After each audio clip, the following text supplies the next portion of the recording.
एक समय की बात है जब गौतम बुद्ध अपने शिष्यों के साथ एक गांव में प्रवास कर रहे थे। गांव के लोग बुद्ध के उपदेश सुनने के लिए बड़ी संख्या में इकट्ठा हुए थे। उनमें से एक व्यक्ति ने बुद्ध से पूछा, भगवन, कर्म क्या है और यह हमारे जीवन को कैसे प्रभावित करता है? बुद्ध ने मुस्कुराते हुए अपने शिष्यों और गांव वासियों को एक कहानी सुनाई।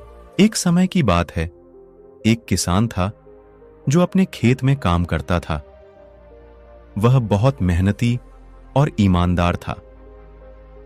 एक दिन जब वह अपने खेत में काम कर रहा था तो उसने देखा कि उसके खेत के पास की सड़क पर एक व्यापारी का रथ फंस गया है।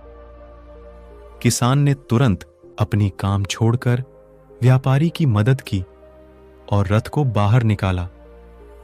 व्यापारी ने उसकी मदद के लिए उसे धन्यवाद दिया और चलते समय कुछ सोने की मुद्राएं उपहार स्वरूप दीं। किसान ने वह उपहार स्वीकार किया और खुश होकर अपने घर वापस चला गया। समय बीतता गया और एक दिन जब किसान वृद्ध हो गया था तो उसे एक गहरे संकट का सामना करना पड़ा।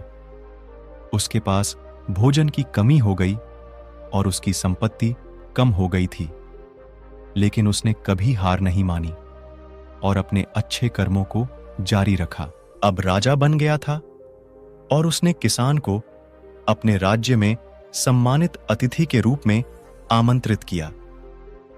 राजा ने किसान को बहुत सारे उपहार दिए और उसके सारे कष्ट दूर कर दिए। बुद्ध ने इस कहानी को समाप्त करते हुए कहा, कर्म का यही फल है। हमारे अच्छे कर्म हमें अंततः अच्छे परिणाम देते हैं, जबकि बुरे कर्म बुरे परिणाम लाते हैं।